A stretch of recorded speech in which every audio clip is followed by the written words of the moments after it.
¿Qué harías si tu hijo de 8 años despertara una mañana gritando que murió en 1943 en un campo de concentración? Y si te dijera, con lágrimas en los ojos, que había regresado para contar algo que nadie quería escuchar.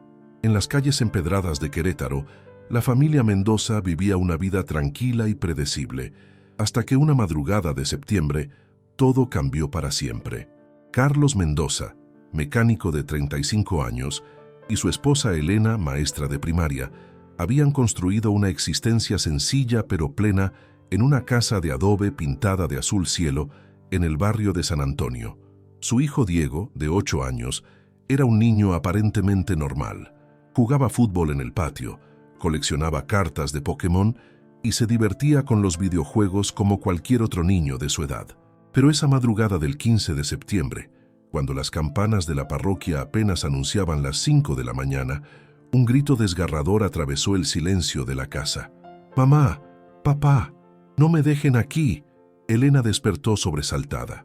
El grito de Diego no era el típico llanto de una pesadilla infantil, era algo más profundo, más desesperado, algo que helaba la sangre. Cuando llegaron corriendo a su habitación, encontraron a Diego sentado en su cama, con los ojos muy abiertos pero como perdidos en otro tiempo, otro lugar. Sus pequeñas manos temblaban mientras señalaba hacia la ventana. «Los trenes, mamá. Escucho los trenes. Van a llevarnos otra vez». Carlos encendió la luz y se acercó a su hijo. «Diego, mi amor, aquí no hay trenes. Estás en casa, con nosotros». Pero el niño lo miró con una expresión que no correspondía a sus 8 años. Una mirada cargada de un dolor que ningún niño debería conocer. «Papá», susurró con voz quebrada, «yo morí en 1943, en un lugar muy frío, muy oscuro. Había muchos niños conmigo, y todos teníamos mucha hambre». El silencio que siguió fue absoluto.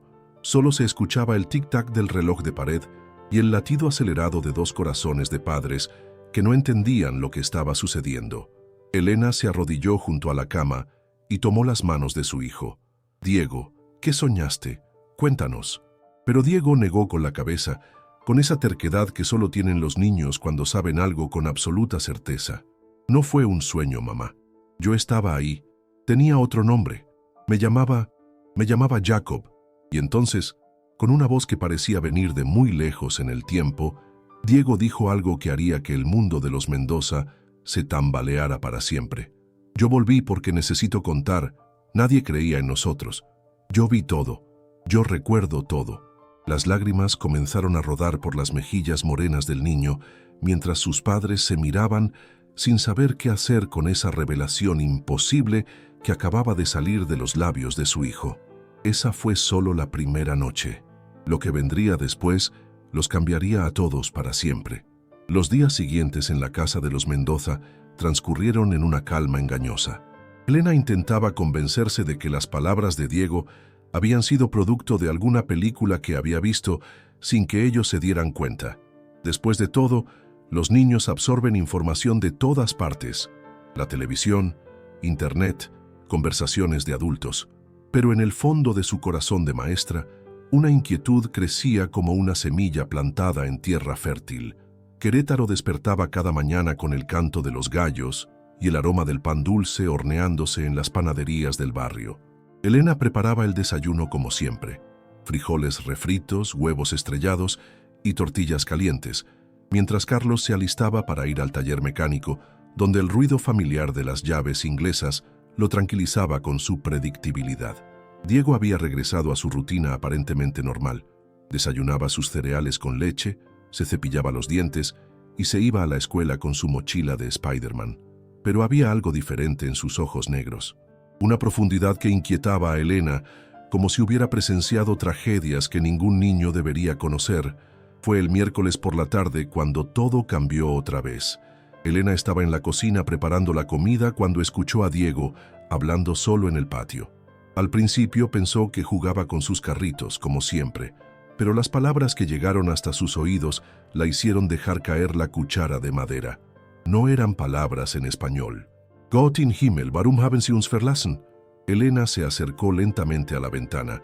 Diego estaba sentado bajo el naranjo, moviendo sus juguetes por la tierra, pero sus labios pronunciaban sonidos que ella nunca había escuchado antes, sonidos que parecían venir de muy lejos, de otro tiempo. «Diego», lo llamó con voz temblorosa. «¿Qué estás diciendo, mi amor?» El niño levantó la vista con esos ojos que ahora parecían cargar siglos de memoria. «Estaba hablando con David, mamá. Él también estaba ahí conmigo. También tenía hambre». «¿Quién es David, hijo?» «Mi amigo del barracón. Él sabía rezar en alemán.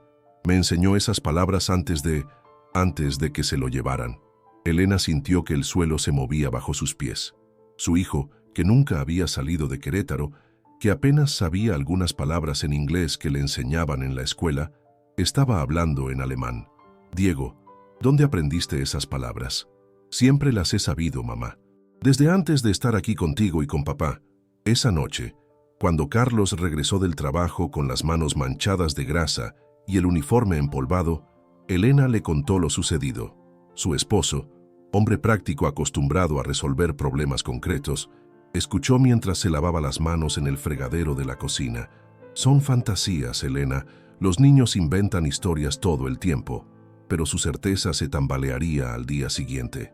El jueves por la mañana, mientras Carlos tomaba su café antes de irse al trabajo, Diego apareció en la cocina con una expresión seria que no correspondía a sus 8 años. «Papá», dijo subiendo a su silla, «¿tú sabes qué significa Arbeit macht frei?» Carlos casi se atraganta con el café. Esas palabras las había escuchado en algún documental sobre la Segunda Guerra Mundial. Pero ¿cómo podía un niño de 8 años conocerlas? ¿Dónde escuchaste eso, Diego? Estaba escrito en la entrada del lugar donde yo vivía antes. David me dijo que significaba «el trabajo libera», pero él sabía que era mentira. Nadie se liberaba de ahí. El silencio que siguió fue tan denso que se podía cortar con cuchillo. Elena y Carlos se miraron por encima de la cabeza de su hijo, viendo sus propias preocupaciones reflejadas en los ojos del otro. Y entonces Diego dijo algo que hizo que la sangre se les helara. «Papá, ¿por qué los adultos siempre mienten a los niños? Nos decían que íbamos a un lugar mejor, pero solo había hambre y frío, y al final todos se quedaron muy quietos». Durante los días siguientes, los comportamientos de Diego se volvieron cada vez más inquietantes. Por las noches, Elena lo escuchaba llorar suavemente, murmurando palabras en ese idioma extraño.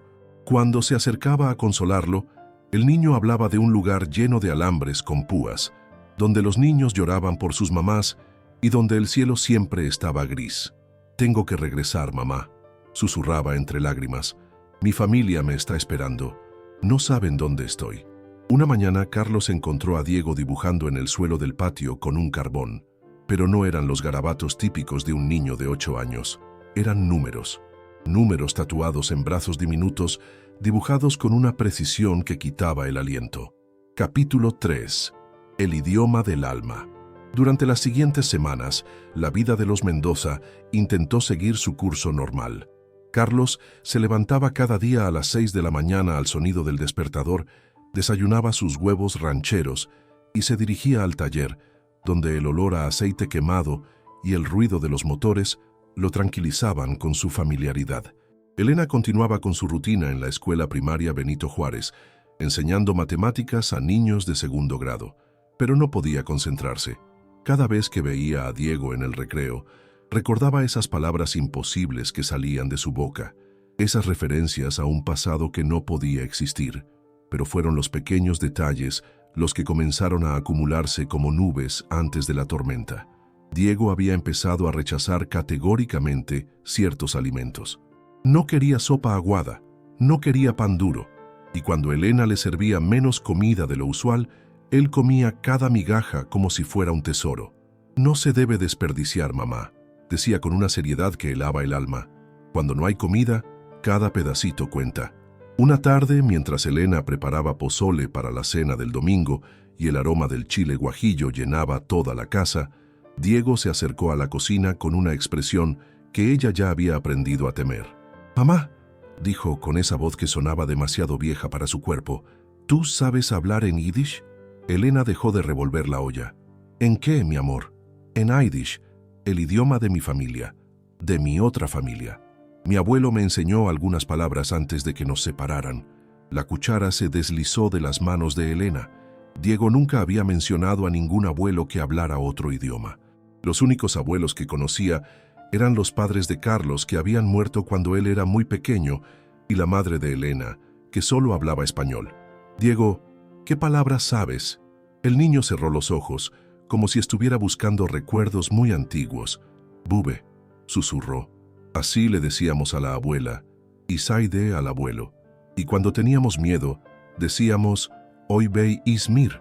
Las manos de Elena comenzaron a temblar.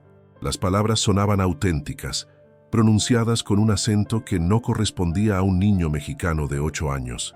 ¿Y qué más recuerdas de esa familia, Diego? Los ojos del niño se llenaron de lágrimas. Recuerdo que hacíamos unas velas especiales los viernes por la noche. Mamá las encendía y decía palabras bonitas, y papá tenía un sombrero negro y leía en un libro muy viejo. Elena sintió que las rodillas se le debilitaban. Diego estaba describiendo tradiciones judías con una precisión que quitaba el aliento. ¿Recuerdas el nombre de tu mamá? ¿De esa otra mamá? Sara, respondió sin dudar. Sara Goldstein. Y mi papá se llamaba Mordechai. Yo era Jacob Goldstein. Esa noche, después de acostar a Diego con una canción de cuna que Elena había aprendido de su propia madre, los esposos se quedaron despiertos en la sala, bebiendo té de manzanilla y tratando de procesar lo imposible. «Carlos», susurró Elena, «necesitamos ayuda. Esto ya no es cosa de niños». Los días siguientes fueron especialmente perturbadores. Diego comenzó a despertar gritando en alemán, palabras que sonaban como súplicas desesperadas. Durante el desayuno, miraba su plato de huevos revueltos con una expresión de profunda gratitud, como si nunca antes hubiera visto tanta comida junta. En el barracón solo nos daban sopa de agua con algunos pedacitos de papa, murmuró una mañana mientras comía lentamente. David siempre me daba la mitad de la suya porque yo era más pequeño. Carlos dejó caer su taza de café. Diego, ¿quién es David? Mi mejor amigo. Dormíamos en la misma litera. Él tenía 9 años y sabía muchas canciones. Cantaba bajito para que los guardianes no nos escucharan. Elena se acercó y se arrodilló junto a la silla de su hijo. ¿Qué canciones cantaba David? Diego comenzó a tararear una melodía triste, con palabras en yiddish que sonaban como una oración. Su vocecita infantil llevaba una nostalgia que no correspondía a sus 8 años. Esa era la canción de su mamá. Decía que si la cantaba todas las noches, ella lo escucharía desde donde estaba y no se sentiría tan solo. Al día siguiente, Elena tomó una decisión que cambiaría todo. Después de dejar a Diego en la escuela, se dirigió a la sinagoga de Querétaro. Nunca había estado ahí antes, pero había escuchado que tenían un rabino que hablaba varios idiomas. El rabino Moisés Stern era un hombre de 60 años, con barba gris y ojos azules que brillaban con la sabiduría de quien ha dedicado su vida al estudio. Había llegado a México desde Argentina 20 años atrás y conocía no solo el español y el hebreo, sino también el yiddish de sus abuelos europeos. Elena le contó toda la historia, desde los gritos nocturnos hasta las palabras en alemán e yiddish. El rabino la escuchó en silencio, anotando ocasionalmente en un cuaderno pequeño. «Señora Mendoza», dijo finalmente, «las palabras que me describe su hijo que son correctas, no solo gramaticalmente, sino en su contexto cultural. Hoy Bey Izmir es una expresión que usaban los judíos europeos cuando algo los afligía profundamente». Elena sintió que el aire se le escapaba de los pulmones, y la melodía que me describe suena como un nigún, una canción tradicional judía que las madres cantaban a sus hijos, pero esas canciones específicas se perdieron durante la guerra. Solo las conocían las familias que las pasaban de generación en generación. El rabino se inclinó hacia adelante, sus ojos brillando con una mezcla de fascinación y preocupación. ¿Estaría dispuesta a traer al niño? Me gustaría hablar con él. Y así fue como, una tarde de octubre, cuando las hojas del naranjo en el patio comenzaban a cambiar de color, Diego Mendoza se encontró frente a frente con el rabino Stern. Lo que sucedió durante esa conversación dejaría a todos sin aliento. La sinagoga de Querétaro era un edificio modesto en la colonia Centro, con muros de cantera rosa que se alzaban discretamente entre casas coloniales y comercios familiares. Cuando Elena llegó esa tarde de octubre con Diego de la mano, El sol comenzaba a descender tiñendo el cielo de naranja y púrpura. Diego caminaba tranquilo, balanceando su mochila escolar, ajeno a la expectación que su caso había generado. Para él, era simplemente otra tarde después de clases. El rabino Stern los recibió en su estudio, una habitación pequeña llena de libros en hebreo, español e yiddish. El aroma de té de menta flotaba en el aire, mezclándose con el olor a papel viejo de los textos sagrados. «Buenas tardes, Diego», saludó el rabino en español, observando cuidadosamente la reacción del niño. Diego lo miró con esos ojos negros que parecían cargar más experiencia de la que debería tener un niño de 8 años. «Shalom», respondió Diego con naturalidad, como si fuera la cosa más normal del mundo. El rabino Stern sintió un escalofrío recorrer su espina dorsal. La pronunciación era perfecta, con el acento característico de los judíos de Europa Oriental. «Diego», dijo el rabino cambiando al yiddish, «Verstehst du mir?» «Yo», respondió Diego sin dudar. «Ich verstehe euch». Elena se aferró al brazo de la silla. Su hijo estaba manteniendo una conversación en un idioma que jamás había escuchado en casa. El rabino Stern se inclinó hacia adelante. Durante los siguientes 15 minutos, mantuvo una conversación fluida con Diego en yiddish. El niño respondía con naturalidad, usando expresiones y giros idiomáticos que solo alguien que hubiera crecido en una familia judía europea podría conocer. «¿Vos doktir weg nayer mishpoke?» preguntó el rabino. «Mein Tate hot gerbet in a Beker», respondió Diego. «Un mein Mame hot gemacht die schönsten Halos, oif Shabbes». El rabino tradujo para Elena. «Le pregunté sobre su familia, y él dice que su padre trabajaba en una panadería y que su madre hacía los jalás más hermosos para el Shabbat». Pero lo que realmente estremeció al rabino fue lo que vino después. «Diego», dijo en español, «¿puedes contarme sobre las festividades que celebrabas?» Los ojos del niño se iluminaron con una mezcla de alegría y nostalgia. «En Rosh Hashanah comíamos manzanas con miel para que el año fuera dulce, y en Yom Kippur ayunábamos todo el día, hasta los niños mayores como yo. Pero lo más bonito era Pesach». ¿Qué pasaba en Pesach? Toda la familia se reunía alrededor de la mesa grande del comedor. El abuelo leía la Hagadá y contaba la historia de cuando salimos de Egipto. Yo siempre hacía las 4 preguntas porque era el niño más pequeño. Diego se quedó callado por un momento, sus ojitos llenándose de lágrimas. «¿Y luego qué pasó, hijo?», preguntó Elena con voz quebrada. «Luego vinieron los soldados con las cruces torcidas en los brazos. Dijeron que teníamos que irnos de nuestra casa. Nos subieron a trenes muy llenos, con muchas familias apretadas. El viaje duró muchos días y muchas noches. El silencio en el estudio era absoluto. Solo se escuchaba el tic-tac del reloj de pared y la respiración entrecortada de Elena. El rabino Stern sacó de su escritorio un libro viejo, con páginas amarillentas y escritura en hebreo. «Diego, ¿reconoces esto?» El niño se acercó y pasó sus deditos por las páginas con reverencia. «Es una Hagadá», dijo inmediatamente, «como la del abuelo Mordechai, pero esta está en hebreo. La nuestra estaba en yiddish y alemán». Abrió el libro en una página específica y comenzó a recitar de memoria. «Abadim hayinu le faraó bemitzrayim». «Éramos esclavos del faraón en Egipto», tradujo automáticamente. «Pero el Señor nuestro Dios nos sacó de allí con mano fuerte y brazo extendido». El rabino Stern cerró los ojos. La pronunciación era impecable, el texto era correcto, pero más impresionante aún era la emoción con que Diego lo recitaba, como si hubiera estado presente en cada una de esas celebraciones. «¿Dónde aprendiste eso, Diego?» «En la escuela hebrea de mi pueblo, antes de que nos llevaran. El rabino Chaim me enseñó a leer hebreo y me dijo que siempre debía recordar quién era, sin importar lo que pasara». Elena se llevó las manos a la boca. Su hijo estaba describiendo una vida completa, llena de detalles culturales y religiosos que era imposible que conociera. «Hay algo más que necesito preguntarte», dijo el rabino con voz temblorosa.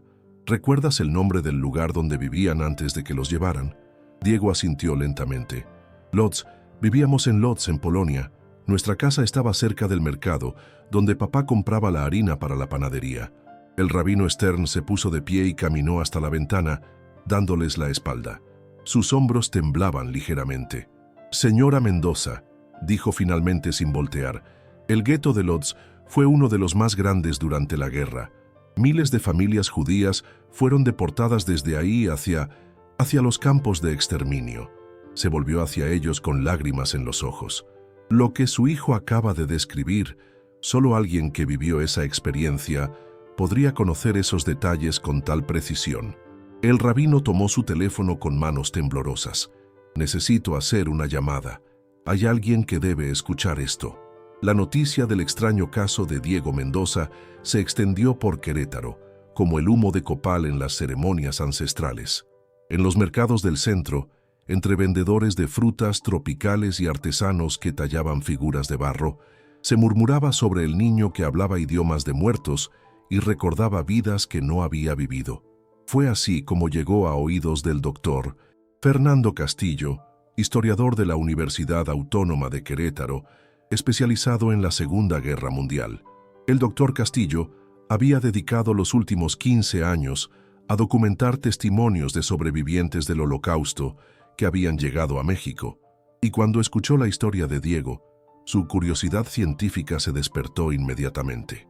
Era un hombre meticuloso de 45 años, barba cuidadosamente recortada y ojos café que brillaban con la intensidad de quien ha dedicado su vida a desentrañar los secretos más oscuros de la humanidad. Había estudiado en la Universidad Hebrea de Jerusalén y conocía no solo la historia, sino también los detalles más íntimos de la vida cotidiana en los guetos y campos de concentración. Un caluroso día de noviembre, el doctor Castillo llegó a la casa de los Mendoza en su pequeño Tsuru blanco, cargado con libros, documentos y fotografías históricas. El polvo del camino cubría sus zapatos de cuero, pero su determinación permanecía intacta. Elena lo recibió en la sala, donde había preparado agua fresca de Jamaica y pan dulce de la panadería de Doña Carmen. La casa olía a canela y vainilla, creando un contraste hermoso con la gravedad del momento. «Doctor Castillo», dijo Elena sirviendo el agua en vasos de vidrio. «Gracias por venir. No sé si podremos ayudarlo, pero...» «Señora Mendoza», la interrumpió gentilmente, «he traído algunas cosas que me gustaría mostrarle a Diego. Si realmente tiene estos recuerdos, debería poder reconocer objetos y situaciones específicas de esa época». Diego apareció desde el patio, donde había estado jugando con su balón de fútbol. Llevaba puesta una playera de la selección mexicana y pantalones cortos, la imagen perfecta de un niño mexicano de 8 años. «Hola», saludó con timidez, secándose el sudor de la frente con la manga. El doctor Castillo lo observó con atención profesional, como quien examina una pieza arqueológica de origen incierto. «Hola, Diego. Soy Fernando. He venido porque me interesa mucho tu historia. ¿Te parece si conversamos un poco?» Diego asintió y se sentó en el sofá junto a su madre, balanceando las piernas como hacen todos los niños cuando están cómodos. El doctor Castillo abrió su portafolio y sacó varias fotografías en blanco y negro. «Diego, quiero que mires estas imágenes y me digas si reconoces algo». La primera fotografía mostraba una calle empedrada con edificios de varios pisos, llenos de carteles en alemán y polonés. Diego la estudió cuidadosamente. «Es una calle del gueto», dijo sin dudarlo. «Se parece a la calle Zgierska, donde estaba la panadería de papá, pero aquí hay muchos carteles que no recuerdo». El doctor Castillo sintió un escalofrío. La fotografía era efectivamente de la calle Zgierska, en el gueto de Lodz, pero esa información no aparecía en ningún pie de foto. La segunda imagen mostraba el interior de un barracón de madera con literas de 3 niveles. Los ojos de Diego se llenaron de lágrimas inmediatamente. «Aquí dormíamos David y yo», susurró señalando una litera de la esquina derecha. «Él dormía arriba porque tenía miedo de las ratas que caminaban por el suelo. Yo dormía abajo porque no podía subir. Estaba muy débil. ¿Recuerdas algo más de ese lugar?» Había una ventana pequeña por donde entraba un poquito de luz por las mañanas y había un agujero en la pared donde escondíamos las cosas importantes. «¿Qué tipo de cosas?» Diego se quedó pensativo por un momento. «Pedacitos de pan que guardábamos para después, y David tenía un papel donde había dibujado a su mamá para no olvidar su cara».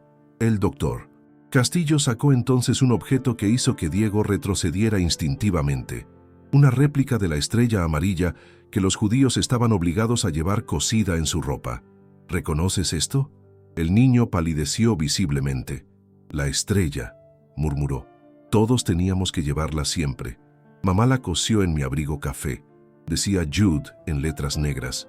Sus manitas comenzaron a temblar. Si no la llevabas, te castigaban muy feo. A mi amigo Samuel se la olvidó un día y los soldados lo pegaron mucho. Elena se levantó inmediatamente para consolarlo, pero el doctor Castillo la detuvo con un gesto suave. Diego, hay algo más que quiero que veas. Sacó de su portafolio varias hojas en blanco y lápices de colores. ¿Podrías dibujar algo que recuerdes de ese tiempo? Lo que tú quieras. El niño tomó los lápices y comenzó a dibujar con una concentración que no era propia de su edad. Durante los siguientes 20 minutos, creó una serie de dibujos que dejaron sin aliento al historiador. El primer dibujo mostraba una gran puerta de metal con una inscripción arriba. Aunque Diego no sabía escribir en alemán, había reproducido perfectamente las letras Arbeit macht frei. El segundo dibujo era más perturbador, una fila de personas caminando hacia un edificio grande, mientras soldados con cascos los vigilaban. Pero fue el tercer dibujo el que hizo que el doctor Castillo se pusiera de pie temblando. Diego había dibujado símbolos extraños en una esquina de la hoja. No eran letras ni números, sino marcas específicas que parecían seguir un código. Diego, ¿qué significan estos símbolos? Los usábamos para decirnos cosas sin que los soldados entendieran, explicó el niño con naturalidad. Esta marca significa cuidado, esta otra comida escondida y esta enfermo. El doctor Castillo comparó los símbolos con fotografías de su archivo. Eran idénticos a las marcas secretas que los prisioneros del gueto de Lodz usaban para comunicarse, información que solo había sido descubierta en documentos desclasificados 5 años atrás. Doctor Castillo, susurró Elena, ¿qué significa todo esto? El historiador guardó sus materiales con manos temblorosas.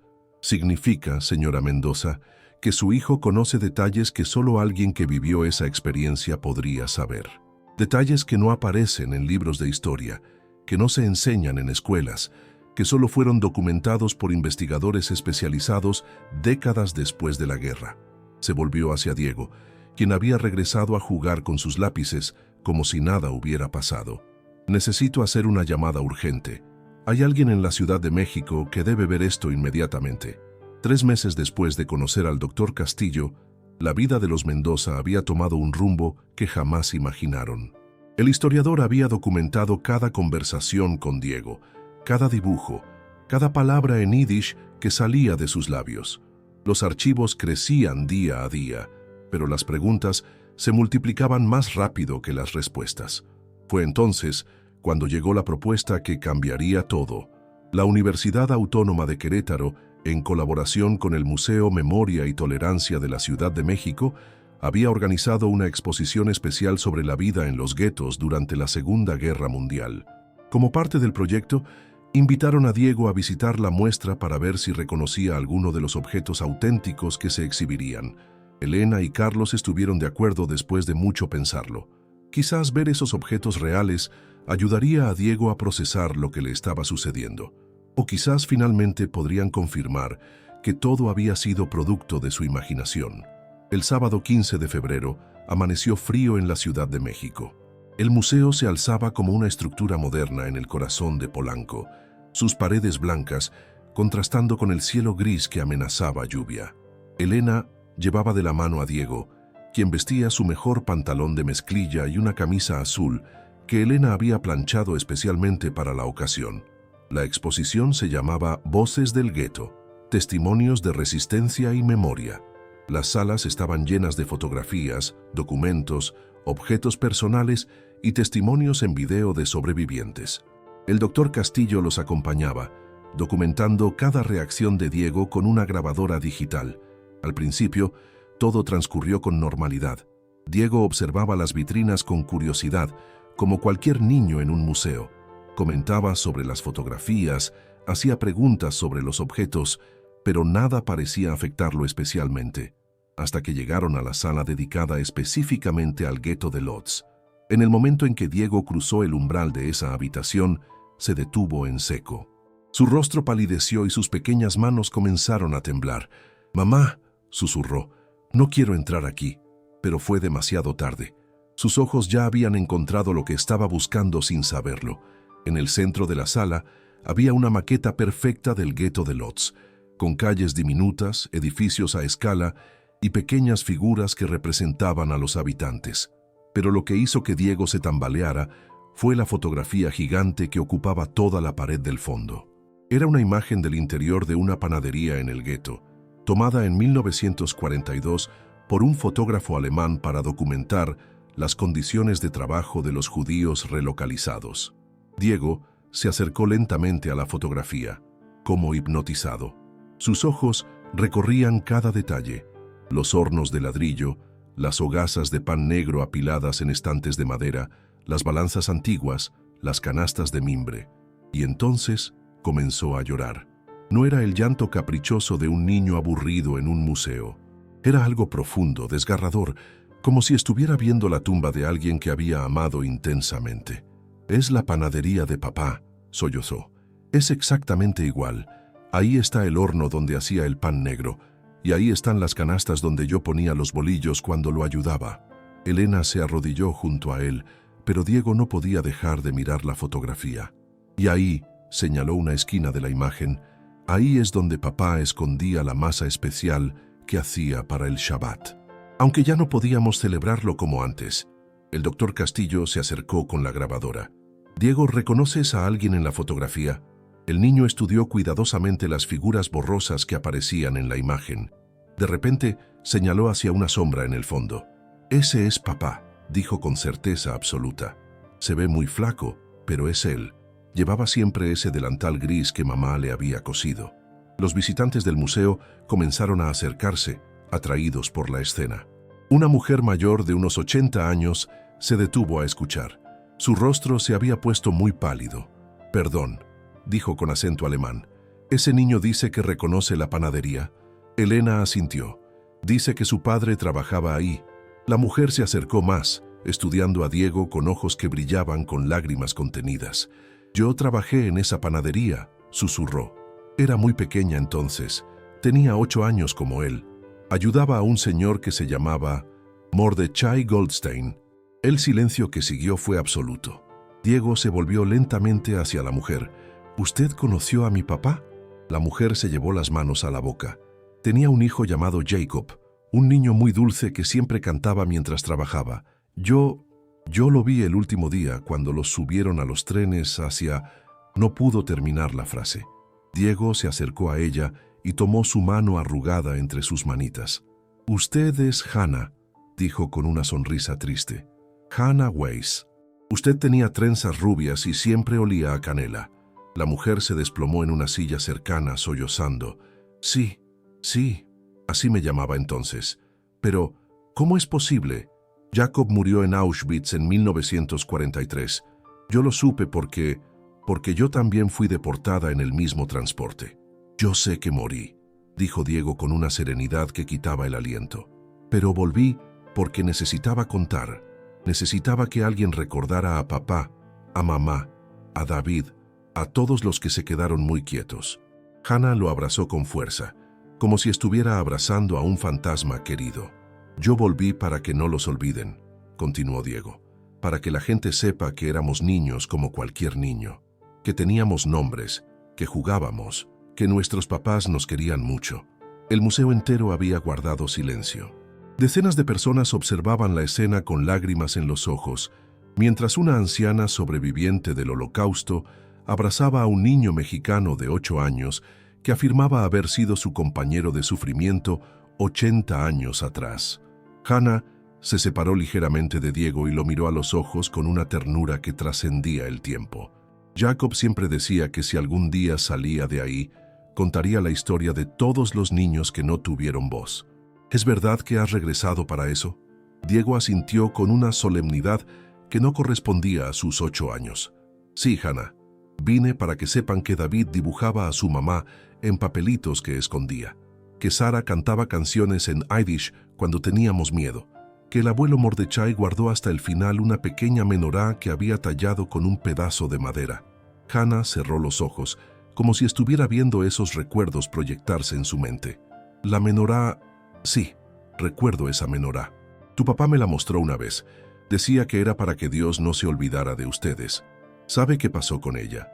Hannah buscó en su bolso con manos temblorosas y sacó una pequeña menorá de madera, desgastada por los años, pero aún hermosa. Los visitantes del museo se acercaron más, formando un círculo silencioso alrededor de la escena. Tu papá me la dio el último día, antes de subir al tren. Me dijo que si yo sobrevivía, tenía que encontrar la manera de que llegara a América, donde había familia que podía cuidarla. Diego tomó la menorá entre sus manos pequeñas y la abrazó contra su pecho. La he cargado durante 80 años, Jacob, esperando el momento correcto para cumplir la promesa que le hice a tu papá. Por toda la sala del museo se escuchaban sollozos. Visitantes que habían llegado como turistas se encontraban presenciando algo que trascendía cualquier exhibición histórica. El doctor Castillo grababa todo, pero sus manos temblaban tanto que apenas podía sostener el aparato. Ahora puede descansar, Hannah. La promesa está cumplida, susurró Diego. En ese momento, como si una presencia invisible hubiera dado una señal, algo extraordinario comenzó a suceder. Los ojos de Diego, que durante meses habían cargado el peso de memorias imposibles, comenzaron a cambiar. La profundidad antigua se desvanecía gradualmente, reemplazada por la curiosidad natural de un niño de 8 años. «Ya está», dijo con una sonrisa serena que iluminó toda la sala. «Ya conté la historia. Ya alguien recordó. Jacob puede descansar ahora». Sus pequeños hombros se relajaron, como si una carga ancestral hubiera sido levantada de ellos. Diego miró alrededor del museo con ojos nuevos, como si estuviera viendo todo por primera vez. «Mamá», dijo volteando hacia Elena con la voz alegre de siempre, «ya podemos ir a comer tacos. Tengo mucha hambre». Elena y Carlos se miraron. En ese instante, supieron que su hijo había regresado completamente a ellos. El niño que durante meses había sido el vehículo para que Jacob Goldstein cumpliera su promesa, ahora era solo Diego Mendoza otra vez. Hannah se puso de pie lentamente, secándose las lágrimas. «Gracias», le dijo a Elena. «Gracias por cuidar a Jacob el tiempo que necesitó estar aquí. 5 años han pasado desde aquel día en el museo. Diego Mendoza tiene ahora 13 años y se ha convertido en un adolescente normal de Querétaro. Juega en el equipo de fútbol de su secundaria, colecciona cartas de Yu-Gi-Oh! Y se ríe con sus amigos viendo videos en TikTok. Ya no habla en yiddish, ya no dibuja símbolos secretos, ya no menciona vidas pasadas. Para él, aquellos meses extraordinarios de su infancia son como un sueño muy vívido que tuvo cuando era pequeño. Cuando ocasionalmente alguien le menciona la historia, sonríe con benevolencia y comenta que su mamá siempre ha tenido mucha imaginación. Pero en una pequeña repisa de la sala de los Mendoza, junto a las fotografías familiares y los trofeos de fútbol de Diego, descansa una menorá de madera tallada a mano. Es lo único que queda de aquella experiencia sobrenatural que cambió sus vidas para siempre. Elena a menudo se sienta frente a esa repisa por las tardes mientras prepara la cena y escucha a Diego practicar guitarra en su habitación. La música se mezcla con el aroma del mole que hierve lentamente en la estufa y los sonidos familiares del barrio. Ladridos de perros, voces de vecinos, campanas de la iglesia marcando las horas. Todo ha vuelto a la normalidad, o eso parece. Porque Elena sabe que lo que vivieron no fue producto de la imaginación. Los archivos del doctor Castillo siguen ahí, llenos de grabaciones, fotografías y testimonios que documentan lo imposible. Hannah Weiss regresó a su casa en Los Ángeles, pero mantiene correspondencia con la familia Mendoza. En sus cartas, siempre menciona lo agradecida que está de haber podido cumplir la promesa hecha 80 años atrás. El caso de Diego se convirtió en uno de los documentos más estudiados sobre memoria de reencarnación relacionada con el Holocausto. Investigadores de universidades internacionales han visitado Querétaro para estudiar las grabaciones y entrevistar a la familia. Algunos hablan de memoria genética, otros de canalización espiritual. Las teorías abundan, pero para quienes vivieron la experiencia, la explicación es más simple y más profunda. El alma de Jacob Goldstein había regresado para cumplir una promesa: contar la historia de los que no tuvieron voz. Y una vez cumplida esa misión, se había liberado para dejar que Diego viviera su propia vida. Una tarde de diciembre, mientras Elena decoraba el árbol de Navidad con Diego, encontró entre los adornos viejos un dibujo que su hijo había hecho 5 años atrás. Era uno de los símbolos secretos del gueto, dibujado con crayón rojo sobre papel amarillento. «¿Qué es eso, mamá?», preguntó Diego mirando el papel con curiosidad. «Un dibujo que hiciste cuando eras pequeño, mi amor». Diego lo estudió por un momento, arrugando la frente como cuando trataba de recordar algo importante. «Se ve interesante. ¿Sabes qué significa?». Elena sonrió y guardó el dibujo cuidadosamente entre las páginas de la Biblia familiar. «Significa que algunos amores trascienden el tiempo, Diego. Que algunas promesas son tan importantes que el alma encuentra la manera de cumplirlas, sin importar cuántos años pasen». Esa noche, después de que Diego se durmiera, Elena y Carlos se sentaron en el patio bajo el naranjo que seguía dando frutos cada temporada.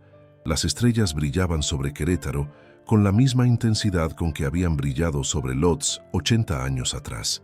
«¿Crees que algún día Diego recordará?», preguntó Carlos. «No lo sé», respondió Elena, «pero no importa. Lo importante es que Jacob pudo contar su historia, que Hannah pudo cumplir su promesa, que los nombres de Mordechai, Sara, David y todos los demás fueron pronunciados otra vez con amor». Se quedaron en silencio, escuchando los sonidos nocturnos de su ciudad, el murmullo distante del tráfico, el ladrido ocasional de algún perro, el viento moviendo las hojas del naranjo. En algún lugar del tiempo y el espacio, Jacob Goldstein descansaba en paz, sabiendo que su historia había sido contada, que su memoria había sido honrada, que su promesa había sido cumplida. Y en una casa de adobe azul en Querétaro, un adolescente mexicano dormía profundamente, soñando con goles de fútbol y exámenes de matemáticas, ajeno al milagro que había protagonizado y al regalo que había dado al mundo, la prueba de que el amor es más fuerte que la muerte, que la memoria trasciende el tiempo y que algunas almas regresan no para quedarse, sino para sanar heridas que el olvido había dejado abiertas. Porque hay verdades que sobreviven a la destrucción, voces que resuenan a través de los siglos y promesas que se cumplen de maneras que la mente humana apenas puede comprender.